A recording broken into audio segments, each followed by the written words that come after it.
बच्चों की मौज मस्ती और सैर सपाटों के दिन आ गए। पंजाब के स्कूलों में मौसम सरमा की छुट्टियों का ऐलान। तालीमी इदारे 23 दिसंबर से 6 जनवरी तक बंद रहेंगे। सिंध में 20 दिसंबर से 1 जनवरी तक तातीलात होंगी। विफाकी तालीमी इदारों में 3 से 9 जनवरी तक छुट्टियां होंगी। खैबर पख्तूनख्वा के मैदानी इलाकों में 3 से 12 जनवरी जबकि पहाड़ी इलाकों में 24 दिसंबर से 28 फरवरी तक स्कूल बंद रहेंगे।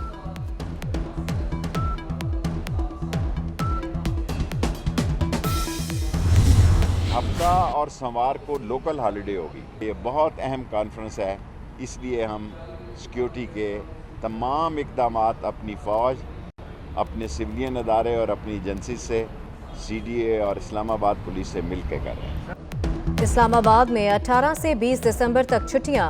OIC वज़रा ख़ारिजा इजलास के मौका पर वफाकी दारुल हुकूमत में छुट्टियों का ऐलान।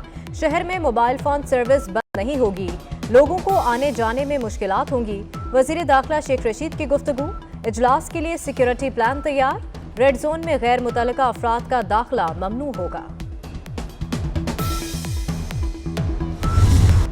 सख्त सर्दी में गैस कई घंटे गायब रहने लगी। गीजर और हीटर तो दूर, खाना पकाने के लिए भी गैस दस्तयाब नहीं। कराची, कोयटा, पेशावर, रावलपिंडी और गुजरांवाला में बदतरीन लोड शेडिंग। लाहौर में वक्फे से गैस की लोड शेडिंग के झटके। बच्चों को भूखा स्कूल भेजने पर मजबूर हैं। मर्द कमाने जाएं या जलाने की लकड़ी जमा करें, खवातीन की दुहाई।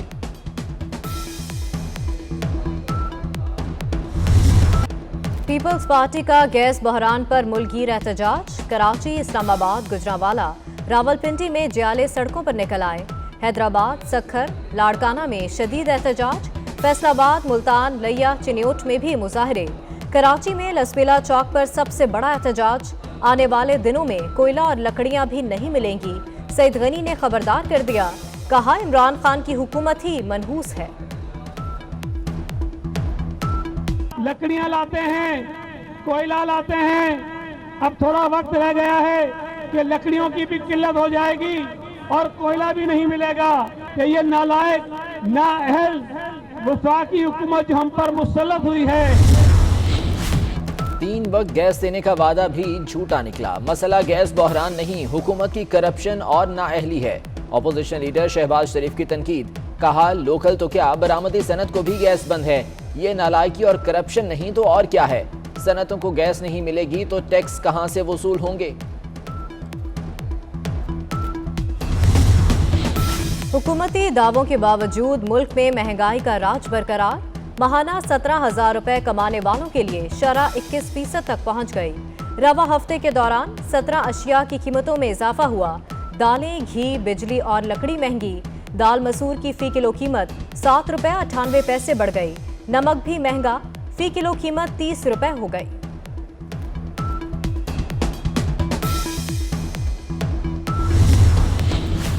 तामीराती मटेरियल की कीमतों में 17% इजाफा। अब सरकारी मंसूबों के लिए भी बजट बढ़ाना पड़ेंगे। सीमेंट की बोरी 120 रुपए महंगी। स्टील की कीमत 125 रुपए से बढ़कर 150 रुपए किलो हो गई। अव्वल मयार की 1000 ईंट के दाम भी 500 रुपए बढ़ गए। कॉन्ट्रैक्टर्स की सिफारिशात पर इजाफा मंजूर। इतलाक 1 जनवरी से होगा।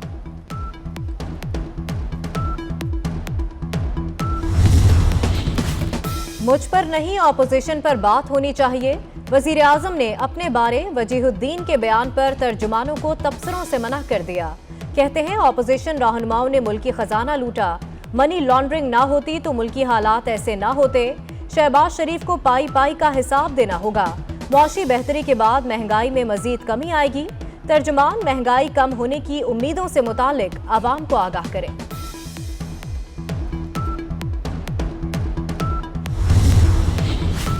इलेक्शन कमीशन इस्लामाबाद का बल्दियाती इलेक्शन इलेक्ट्रॉनिक वोटिंग मशीनों पर कराने को तैयार। वजारत साइंस एंड टेक्नोलॉजी 3900 मशीनें देने से कासिर। इलेक्शन कमीशन ने वजारत को एक और खत लिख दिया। मेयर के इंतखाब के लिए 50 मशीनें मांग ली। पहले फर्जी इलेक्शन कराएंगे, फिर असली इंतखाबात में मशीन इस्तेमाल होगी।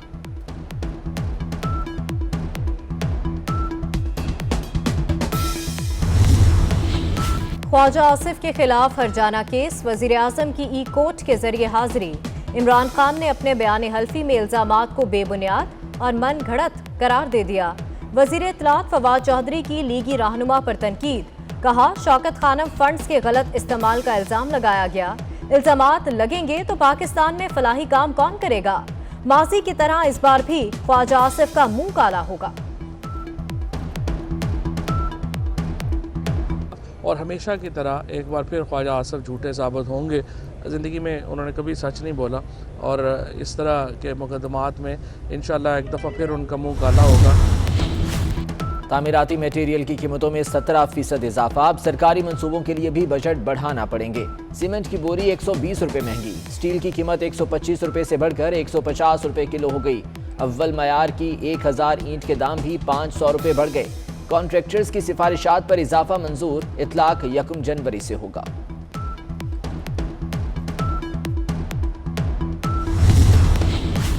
लाहौर हाईकोर्ट का बैरून मुल्क फरार मुलजिमों के हवाले से बड़ा फैसला। मफरूर मुलजिमों को वतन वापसी पर हिफाजती जमानत का हक दे दिया। मुलजिम अजमतुल्लाह की हिफाजती जमानत का फैसला अदालती नज़ीर करार।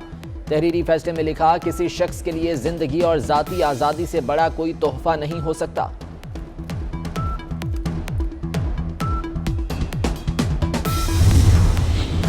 सैकड़ों सिक्योरिटी एहलकार, दर्जनों कैमरे, फिर भी खदशात। लाहौर में आईजी ऑफिस की सिक्योरिटी मजीद सख्त करने का फैसला।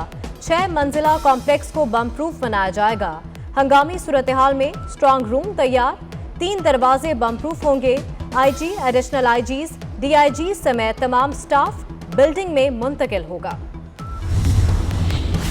मरियम नवाज के साहबजादे जुनेद सफदर की जाती उम्रा लाहौर में दावत वलीमा। तकरीब में शिरकत के लिए मेहमानों की आमद का सिलसिला जारी। शहबाज शरीफ और हमजा शहबाज समेत रिश्तेदारों की शिरकत। पंजाब के मैदानी इलाकों में धुंध की लहर बरकरार। लाहौर एयरपोर्ट 14 घंटे बंद रहा। मौसम की खराबी के बाद 24 घंटों में 18 परवाजें मनसूख, 22 ताखीर का शिकार हुई। फैसलाबाद और सियालकोट एयरपोर्ट पर भी परवाजों का निजाम दरहम बरहम। रुख इस्लामाबाद की तरफ मोड़ा गया। धुंध छटने पर मोटरवे भी खुल गई। शिमाली इलाका जात में बर्फ ही बर्फ। रुई के गालों ने पहाड़ों को ढक लिया। लह का पारा -15 तक गिर गया। सर्दतरीन मकाम करार। कल्लात में दर्जा हरारत -12 रिकॉर्ड। पहाड़ों पर यखबस्ता हवाएं। कराची में भी सर्दी की शिद्दत में इजाफा हो गया। और सऊदी अरब में MTL beast sound storm festival सज गया। 4 रोजा मेले में लाइव म्यूजिकल कॉन्सर्ट होंगे। नामवर मुल्की और गैर मुल्की गुलकार और डीजे परफॉर्म करेंगे। आलमी शोहरत याफ्ता डीजे मॉर्टन भी रंग जमाएंगे।